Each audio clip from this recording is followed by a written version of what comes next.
Welcome everyone to today's workbook discussion on Zoom. Welcome also to all who join us later by watching or listening to this recording. I'm speaking these words on behalf of Laura Fenimore, the Chief Development Officer and Volunteer Coordinator with the Foundation for Inner Peace, the scribe authorized publisher of A Course in Miracles. Each session, we will be delving into a discussion of the workbook lessons in A Course in Miracles, led by a moderator team of volunteers for the Foundation. What does discussion mean? In our gatherings here, we welcome the Holy Spirit to join us. Through his presence, our meeting becomes a joining of equals, to commune with the Holy Spirit's guidance to experience miracles together.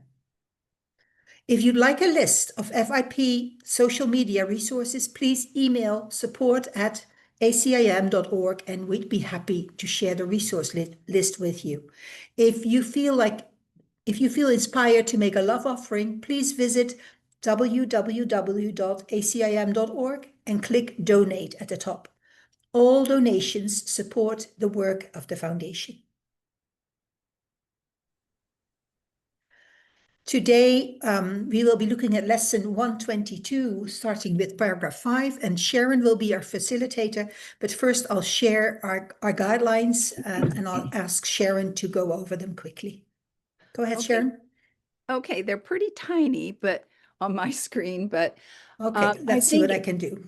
Okay, and I think that everyone that is here today has been with us. I didn't see any new people, so you're all pretty familiar with our guidelines. And basically, it's to embrace kindness and respect and to focus on the course. That's what we're here to do, and to share openly and respectfully, and to welcome the Holy Spirit into this space with us. And this session is being recorded, and if you would like to be off camera, just make sure you turn your camera off and then your square won't be up. And together, let's embark on a journey of learning and spiritual growth through A Course in Miracles. So welcome everybody that's here with us in person today, and those of you who will be joining at a later time, because we know there is no time. And before we get started, I want to say that I know this past week has been hard for a lot of people. There's been things going on in the illusion that look so real to all of us. And I just want to remind myself that no matter how horrific anything is, it's still an illusion. So I want to read something from the Course, and then I'd like to I'd like to have just a moment of silence for all the people affected. And then I'm going to read something, and then we'll open up our discussion with Sora and Andrew reading. So if we could all just take a deep breath and settle into that presence that adores us, knows us as its own.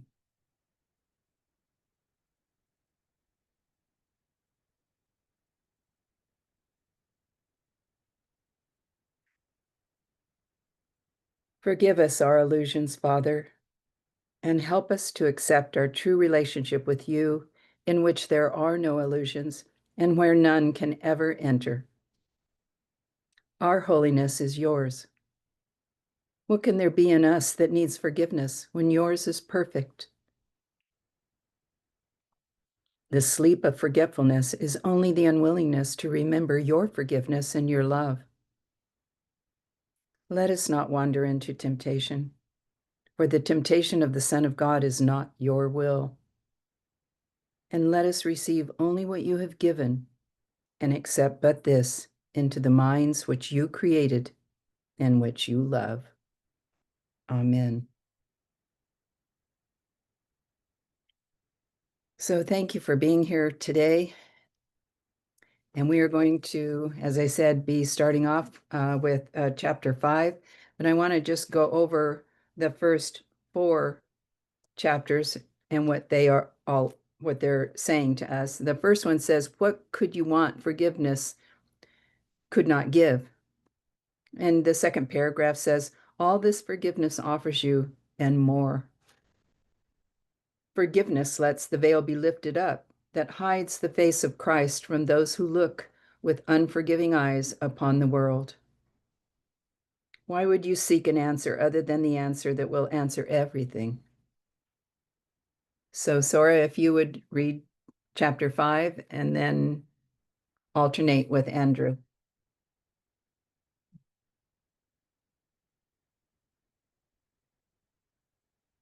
And Sora, you're muted. Yeah, okay. Sharon, that was beautiful. Oh, thank you. The way you read that, you know, how many times have I heard that, read that, and then, you know, you struck a chord. So thank you. Thank you. Thank you. God's plan for your salvation cannot change, nor can it fail. Be thankful it remains exactly as He planned it. Changelessly, it stands before you like an open door, with warmth and welcome, calling from beyond the doorway, bidding you to enter in and make yourself at home where you belong. Here is the answer. Would you stand outside while all of heaven waits for you within? Forgive and be forgiven. As you give, you will receive. There is no plan but this for the salvation of the Son of God. Let us today rejoice that this is so, for here we have an answer, clear and plain, beyond deceit and its simplicity. All the complexities the world has spun of fragile cobwebs disappear before the power and the majesty of this extremely simple statement of the truth. Here is the answer! Exclamation point. Do not turn away in aimless wandering again. Accept salvation now. It is the gift of God and not the world. The world can give no gifts of any value to a mind that has received what God has given as its own. God wills salvation be received today, and that the intricacies of your dreams no longer hide their nothingness from you. Open your eyes today and look upon a happy world of safety and peace. Forgiveness is the means by which it comes to take the place of hell. In quietness, it rises up to greet your open eyes and fill your heart with deep tranquility as ancient truths, forever newly born, arise in your awareness. What you will remember then can never be described, yet your forgiveness offers it to you. Remembering the gifts of forgiveness, the gifts forgiveness gives, we undertake our practicing today with hope and faith that this will be the day salvation will be ours. Earnestly and gladly, we seek for it today. Aware we hold the key within our hands, accepting heaven's answer to the hell we made, but where we would remain no more. Morning and evening, do we gladly give a quarter of an hour to the search in which the end of hell is guaranteed. Begin in hopefulness, for we have reached the turning point at which the road becomes far easier. And now the way is short, that yet we travel. We are close indeed to the appointed end of the dream. Mm-hmm. Sink into happiness as you begin these practice periods, for they hold out the sure rewards of questions answered and what your acceptance of the answer brings. Today will be given you to feel the peace forgiveness offers and the joy the lifting of the veil holds out to you. Before the light you will receive today, the world will fade until it disappears, and you will see another world arise you have no words to picture. Now we walk directly into light, and we receive the gifts that have been held in store for us since time began, kept waiting for today. Forgiveness offers everything you want. Today, all things you want are given you. Let not your gifts recede throughout the day as you return again to meet a world of shifting change and bleak appearances. I want to say, okay, sorry. Retain your gifts in order to, in clear awareness as you see the changeless in the heart of change, the light of truth behind appearances. Be tempted not to let your gifts slip by and drift into forgetfulness, but hold them firmly in your mind by your attempts to think of them at least a minute as each quarter of an hour passes by. Remind yourself how precious are these gifts with this reminder, which has power to hold your gifts in your awareness through the day. Forgiveness offers everything I want. Today I have accepted this as true. Today I have received the gifts of God. Thank you both so much for reading today. That was beautiful. So let's go back to paragraph 5, where it says, God's plan for your salvation cannot change, nor can it fail. Be thankful it remains exactly as he planned it. Changelessly, it stands before you like an open door with warmth and welcome calling from beyond the doorway, bidding you to enter in and make yourself at home where you belong. So what does that say to all of you?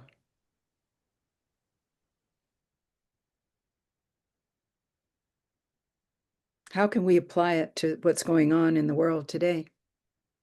Don't worry, be happy. Sometimes that's easier. Yeah, sometimes that's easier said than done, but it's still what we need to do, even if it's hard. Andrew. Yes, well, it's certainly encouraging. It's telling us that God's plan can't fail, and eventually, we will achieve heaven and the goal. But, we're not there yet.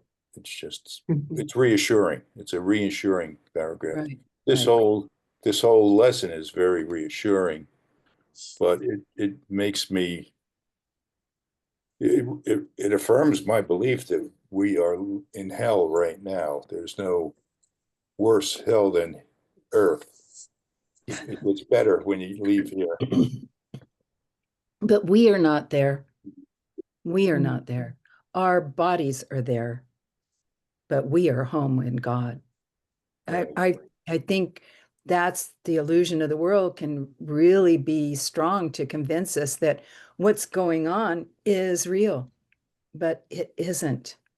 It just isn't. We've never left the safety of God's care. Sora. Wait. I keep thinking about this all day, not all day, but as often as I can during the day, that this is what the Course promises. And that's what this is saying. The Course promises peace of mind. The Course promises joy. And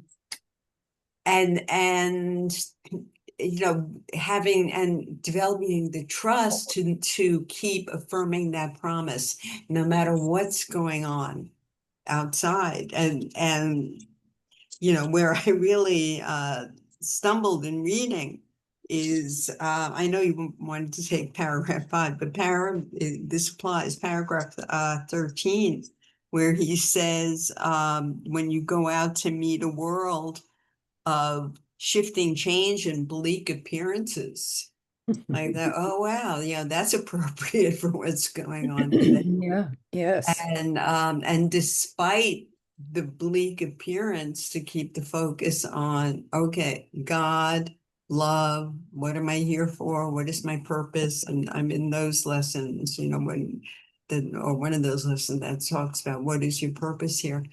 And it helps, it's like, right, what's the section text about rising above the fray? That's it helps, just knowing the book, the years of practice. I don't know how people who don't have the course deal with what's going on, and then and everybody's got their own karma, but like, boy, if this were the real world, God would be nuts. It says that too somewhere. Yeah. Yeah. I love where it says that we need to retain our gifts in clear awareness as we see the changeless in the heart of change.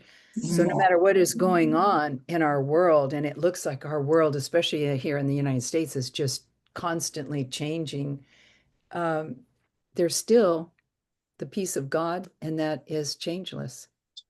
So, Corinne? Sharon?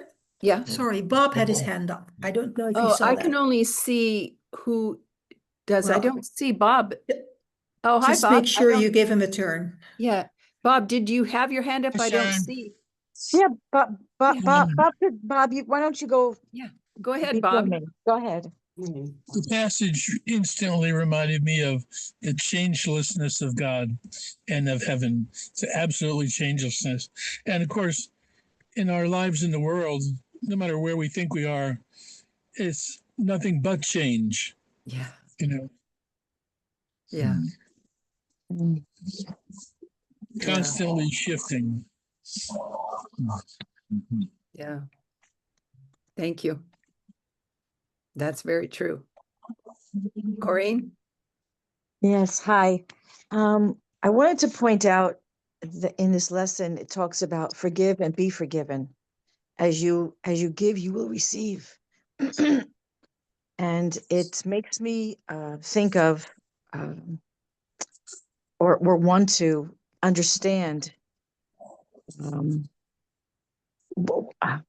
I guess the events that I guess explained, I guess it's the best word I can think of, the actions this week. And the challenge is to reach an understanding, a peace, a forgiveness of what happened. I respectfully disagree with Andrew. I think heaven is here.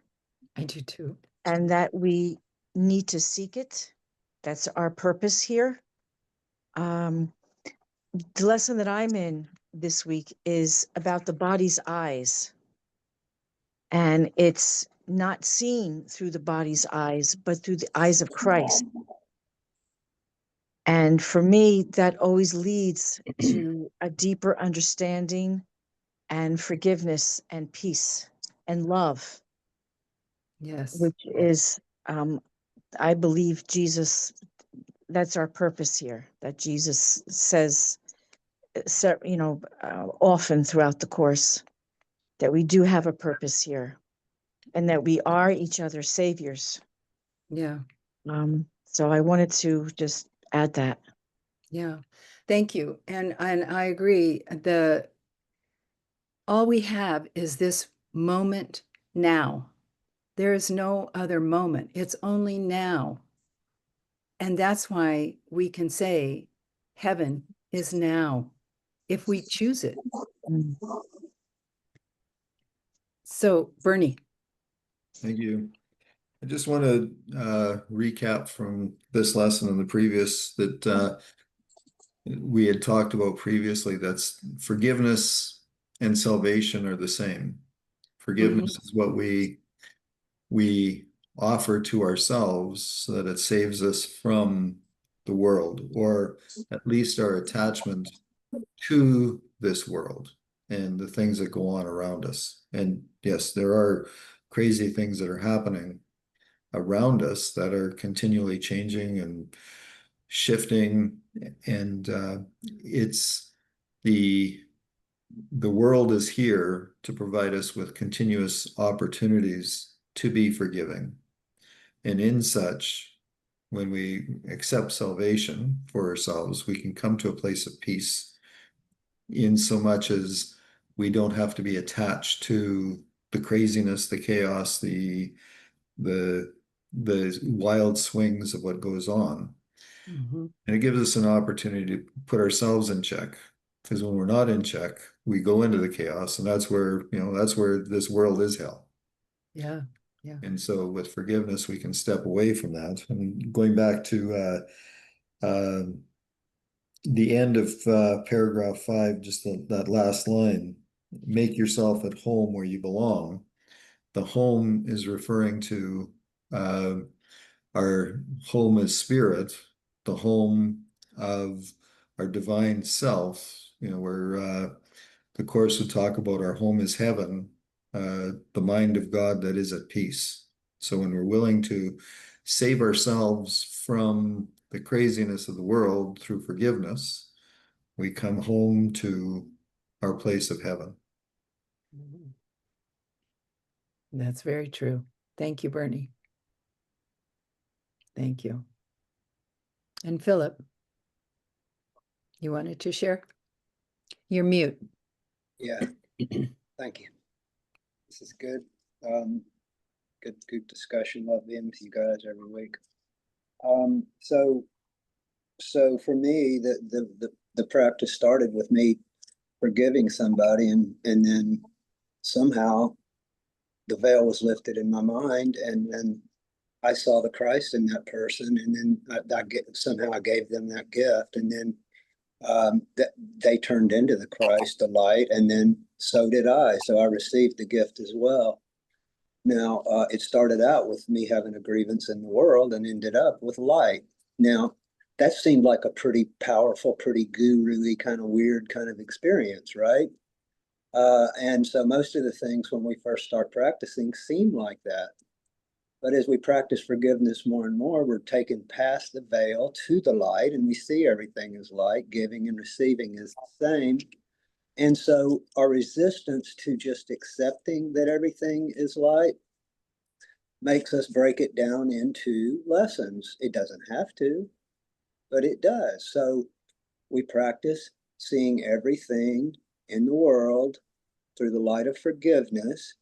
And then at some point, the lesson generalizes, and you realize, wow, that first holy instant I had is now my state of mind. At that point, you don't need any more lessons, and you're never drawn into the world because you've got the vision of Christ at a steady pace that shines the world away in your mind, and you see everything as that light, which is the end factor, the real world, I guess you would call that state of mind. And so we practice lessons because of our resistance, but we know that we're learning the truth. Light is all there is. Take as long as you need to get there. But hey, making this crazy world real is not fun for me anymore.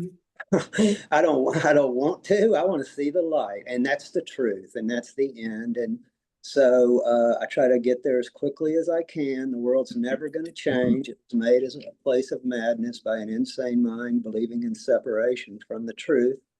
And so I just don't want to make all the specifics of the world that meaningful, because behind it is the same lesson. Veil lifted, all light, giving and receiving are the same, and we are one. Okay, thank you. That's right. That's absolutely right. Bill appreciates it too. He did, didn't he? Peter, you're up. Yeah, thank you guys. I want to kind of piggyback on what Phil was just saying, in the sense that it's what I choose to see. That's all that matters, right? The Course says I'm responsible for what I see, but not only am I responsible for what I see, I'm responsible for how I see it.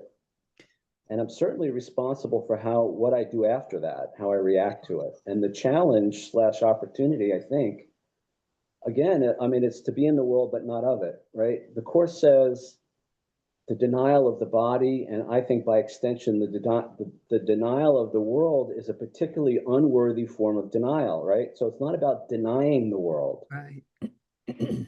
But it is about, so then it's about, well, if I'm not going to deny the world, now I have to decide what I'm going to see in the world. It's a given that the world is an illusion, but for whatever reason, I'm embroiled in this illusion right now. So now I have to choose, what am I going to see in the world? And I think in the next paragraph, in paragraph 6, would you stand outside while all of heaven waits for you? Forgive and be forgiven. As you give, you will receive. There is no plan but this for the salvation of the Son of God.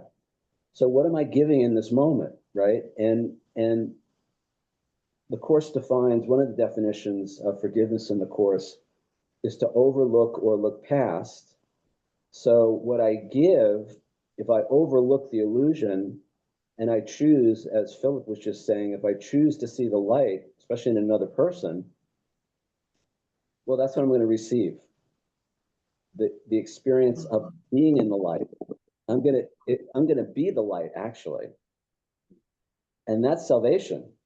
Yeah. It says you are the light of the world. We just don't know it. But we don't, but so I have to take I choose to take responsibility. Now, this week was tough. I mean, honestly, I wasn't thinking about it till just now, but there were a lot of choice points, and I found myself taking sides. I found myself being upset, right? And then I kind of stepped back from that, and I think Sora was alluding to earlier, the section in the Course above the battleground, right? So what's the battleground? Well, it's planet Earth. It's the battleground right now. And the opportunity is to rise above all of that and not look at it through the illusion, but from above, look down and look at it with compassion and love for everybody. And I really thought about, how can I extend love to everybody on all sides of that equation? What happened in the US? And I really got to a place of peace with it, and my heart goes out to everybody involved on all sides. The people upset for whatever reason, and that's it. Thanks. Yeah, I think it's really important to remember that there is no sin. There is only error that needs correction. And that applies, I think, to everything. Lizette. Yes, thank you all for a wonderful discussion and a really practical discussion about the world and how we can see it and how we can experience life. And I think for me, forgiveness means, as the Course says, that you think something wrong happened, but it didn't. Yeah. So we look at madness and we think, madness, that can't be good. But when we forgive each and every person we see, be it in the news or the media or in life, when you forgive, I feel that when I forgive everything and everybody, then there is, it says forgiveness offers everything I want. Then there's nothing more I want, because what more can I want than a beautiful world where everything and everybody is forgiven? And I can do that. Yeah. That's so amazing for me. Yes. Yes. So it's that forgiveness is also one step further, that we can judge that we think this is madness. I do think it.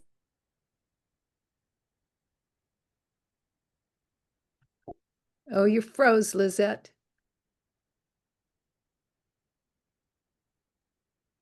Lizette, I don't know if you can hear me, but your internet froze right when you were saying, I do think, and I think you were going to say, I do think it's madness. But so I'm going to go to Sora. I don't understand.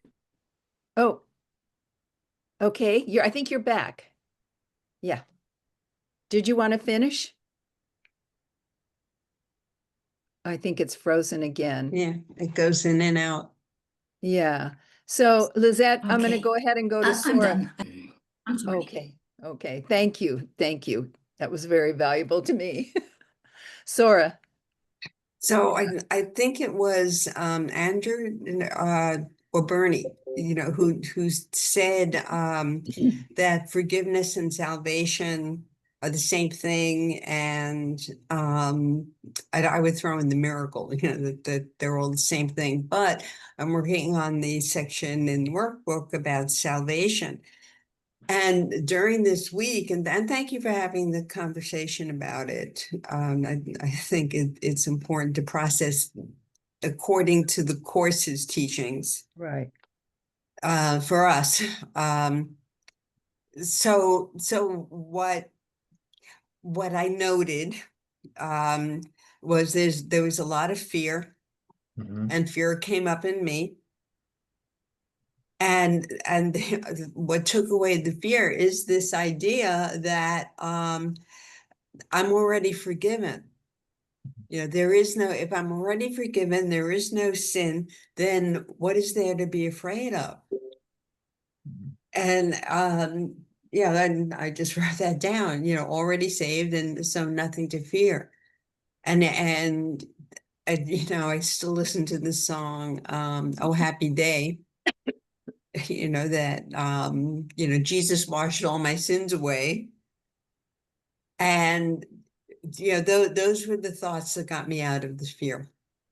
Yes, yes. Thank you for sharing that. Yeah, Yeah. we are all safe. We've never left the presence of God. One of my favorite passages in the course is, if you knew who walked beside you on the way that you I love chose, that. fear would be Fear would be impossible. impossible. And it is. I love that. And now more than ever, it's important to dig in, cling to that. Yeah, and I don't think that we need to be saying, oh, nothing is real, that's an illusion, and it is an illusion, but it's here for a lesson. Even though it's an illusion, it's here for us to look at and see the truth behind it all. That everybody involved is still innocent. They're still an extension of God, no matter what their political leanings. They're still pure. And we are not our bodies, and we are not our personalities. We are spirit, safe at home with God. So I think we've discussed chapter 5. Paragraph 5. So then number 6, here is the answer. Would you stand outside while all heaven waits for you within? And that is where we have to turn. When something happens in the world of illusion that scares us or upsets us in any way, we need to turn within, because that's where everything is. That's where all the answers are. That's where all the help is. That's where all the knowledge is, inside our hearts. So does anyone else have anything they want to focus on in paragraph 6, where it talks about there is no plan but this for salvation? Let us today rejoice that this is so, for here we have an answer clear and plain, beyond deceit in its simplicity. All the complexities the world has spun of fragile cobwebs disappear before the power and majesty of this extremely simple statement of truth. That's pretty powerful. Peter or Philip. Yeah, so the simple statement is the light, and that's all there is. All right. World seems scary because we're terrified of love and oneness, or oneness as Christ and the light. So you see the fear out there. It's really just your fear of accepting the light. So we don't try to make plans for the world. Bring it back to God, to the holy instant. He lifts the veil of what we're seeing. There's the light. Now we're terrified of that. I have been. I've been going through years of fear, massive amounts coming up. I used to have to wear dark sunglasses and a ball cap. And every time I'd start shaking and crying, I'd put those glasses on and pull that ball cap down over my eyes. And that went on for years. And that was simply the basis of it is that I was frightened to death that I was still guilty in God's eyes. And so I decided to see a world of guilt. And it's taken me a long time to look in the mirror and say, Philip, you're beautiful. Okay, thank you. Yeah. And you deserve to know that too. Yeah. Bernie, you're up. I'm going to just piggyback on Philip. We are, the way the Course describes it, we're afraid to love. And we're afraid of what love is. And so, for the most part, we close off our hearts. And one of the, something that happens, and I've noticed this in myself and other people, that often when love is present, they'll constrict and close in just in their posture and in their body, because it's not a familiar place to be. And it's unfamiliar to actually receive and accept that we are love and that we are light. And, this is kind of a throw into Leonard Cohen's song, there's a crack that lets the light in, it lets everything in. When we take that, and this is in paragraph 13, sentence 4, retain your gifts in clear awareness as you see the changeless in the heart of the change, the light of truth behind appearances. So it's the heart of, it's the light in the heart that comes through when we get beyond what's on the surface. So, whatever the events are, whatever the actions are, whatever anyone does, or however anyone shows up, when we can become familiar with loving ourselves through forgiveness, we are then able to continue on opening up and become more familiar with that light, that crack in our hearts. A broken heart is a heart that's open to the light, to love. So when we can welcome in that open, cracked heart, we're actually shining the light within us to others. And there's no room for fear. Fear dissolves. The darkness of fear dissolves in the light of love. Yeah, yeah. That's beautiful. Thank you for bringing that to us, Bernie. Johanna. Thank you, everybody, for the conversation. I'm really enjoying it. I remember at the beginning of the session, Sharon, you asked about paragraph 5, how we put it into practice.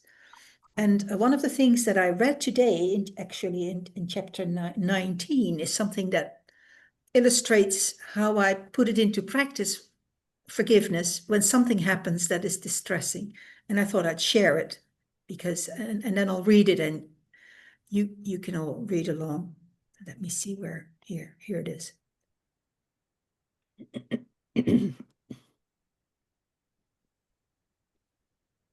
Oh.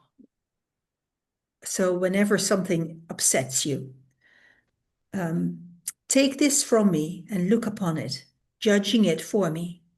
Let me not see it as a sign of sin and death, nor use it for destruction. Teach me how not to make of it an obstacle to peace, but let you use it for me to facilitate its coming. So boy, I've been that's looking, appropriate. I've been looking at these lines a lot today. And Yeah. our discussion reminded me of it. Thank you. Especially that, let me not see it as a sign of sin and death.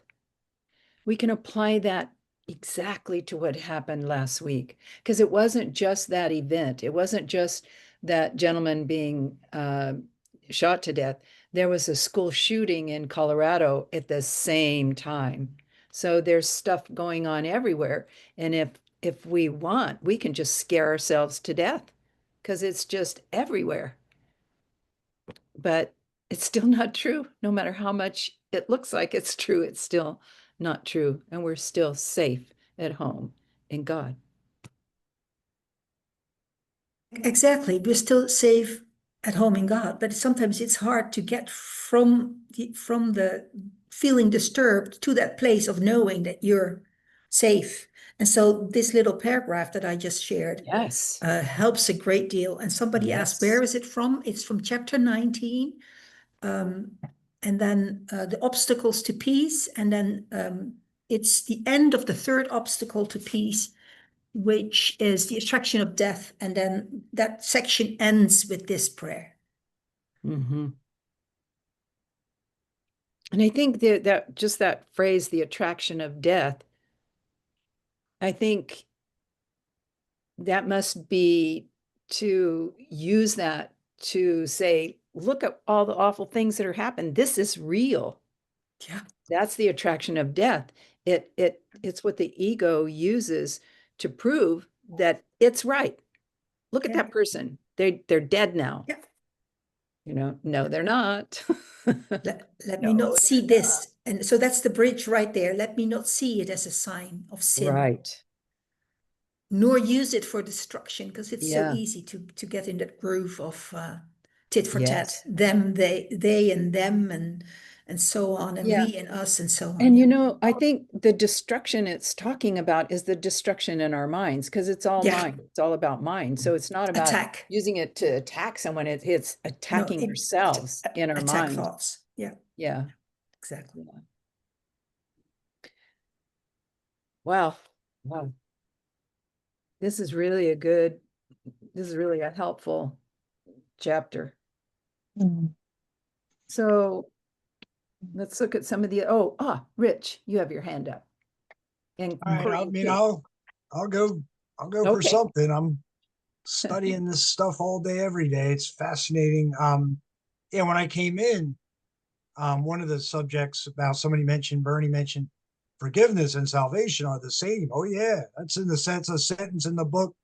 And there's like 20 times where it's equating forgiveness and salvation. I know about that one sentence in the book, forgiveness, salvation, atonement, true perception, all are one in terms of what that paragraph is talking about. So as far as like, and then that's lovely, it's all about forgiveness. I mean, I'd like to be able to pick out the most interesting sentence in the book about forgiveness, but there's just too many of them, right? So everything's about forgiveness. I mean, if you can achieve perfect forgiveness yourself and others, you achieve whatever real enlightenment is, I suppose. For me, I don't know, what can I say about 5 and 6? Just well, what occurs to me, and I could be wrong, but what occurs to me is I do want to accept the fact that I've done wrong, like my bad behavior in the past.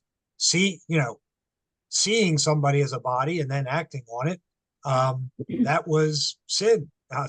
Seeing somebody as a body and then acting on that, anytime I've ever done it, was a sin, and the experience was remorse, disappointment, sorrow, etc. And that's what I have to forgive myself for, and that's a lot of stuff that has to be fully forgiven.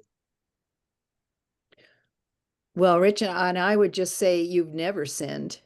You have made errors that you can correct, but you've never sinned. That's my feeling about you. No, that's correct. Yep. So, Corinne. Yes, hi. I just would like to acknowledge that uh, the man who was killed, Charlie, will be missed physically. And I think that's where our sadness comes from, because physically we will not see him anymore. And I just want to acknowledge that. Mm-hmm. Even though he is, his light still shines, I believe he's still with us, as he is in God, and God is with us, and God is in us. But that physically, it's he will be missed. Yes, and I think that's the condition of our human nature.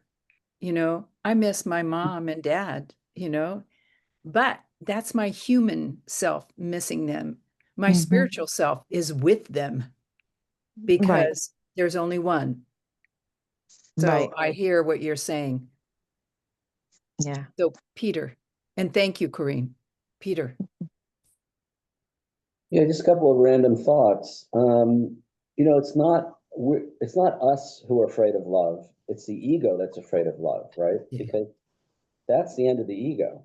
The minute we really give and receive love as God intended it or extends it, the ego's done for, right? So keep in mind, it's not, I have to keep in mind for me, because I want to beat myself up. Well, why are you afraid of love? What's wrong with you? That kind of thing. So, and the other thing I want to say is from lesson 268. Hello, sir. Yeah. I think he's Good. saying get closer to the microphone. Is that what you were saying, Bernie? Or maybe he was talking to someone else. Go ahead, Peter. Can you hear me? Yes.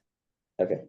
The other one is lesson 268, and let all things be exactly as they are. And that line, what can frighten me when I let all things be exactly as they are? Right? So that's the catch, guys. It's like, how can I just sit and be in the world? Forgiveness is still and quietly does nothing in the face of all the craziness and the turmoil that seems to be happening around me. But that's only the first part of it. We wait we let forgiveness tell us, which is the Holy Spirit, tell us how to respond in that situation. And so it's in a sense, and it's when we respond with love, for me at least, that's forgiving the situation. Because what's the opposite of forgiveness? Judgment, condemnation, attack, right? So if I don't do anything and I wait for the Holy Spirit to tell me how to respond in that situation, and I'm really listening, and the response is based in love, well, then there really is no problem in the world, right? It's there's only a problem if I say there's a problem, and I only say there's a problem when I react to the world in a negative way. Yeah. And try to do it on my own, right? But this is a high level of awareness.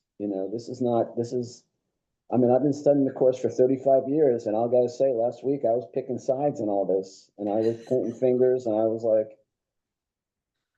reacting, and then I saw how other people were reacting, and I'm thinking, well, maybe they're right and I'm wrong. Maybe I shouldn't be reacting the way I'm reacting.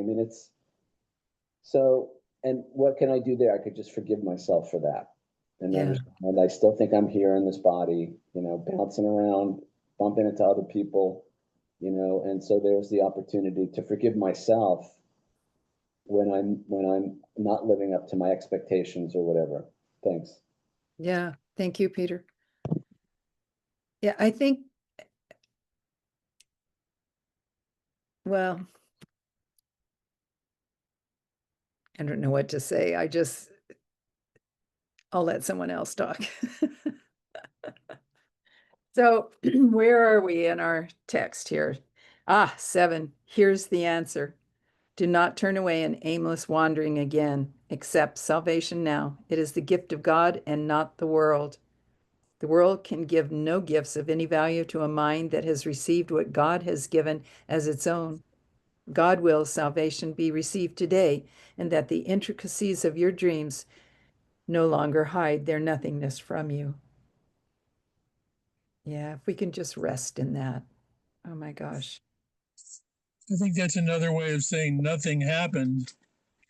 And yet, if we really believe something happened, we need to look at that. Yeah. And not pretend that we don't feel that way. Yeah. Yeah. Because whatever that feeling is that it brought up in us, no matter which side of the political spectrum you're on, whatever that brings up in us is our gift, because that's what's going to teach us. We need to look at it, take it to the Holy Spirit, and learn from it. Because if it came up in us, it's a lesson. If nothing comes up, then we're I feel like we're clear until something causes us to step away from joy or to experience anything other than love. For me, anyway. Peter or Philip.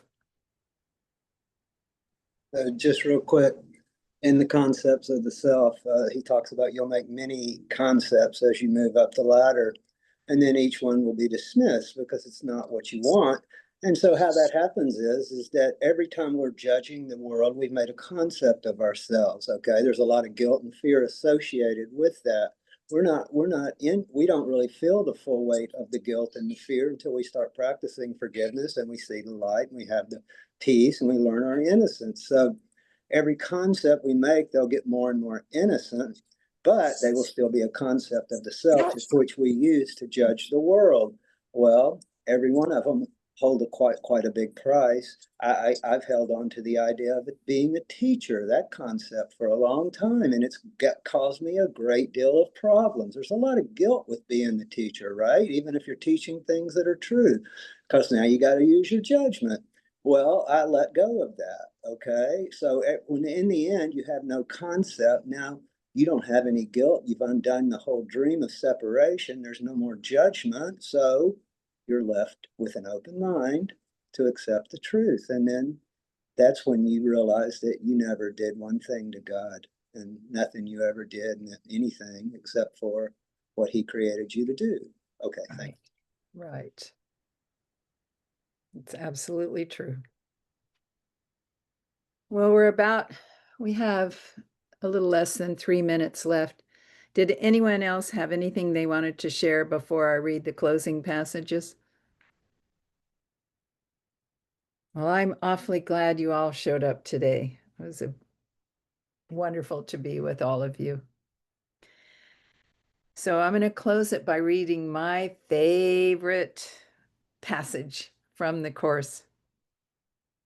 And he says, you can do much on behalf of your own healing and that of others if, in a situation calling for help, you think of it this way: I am here only to be truly helpful.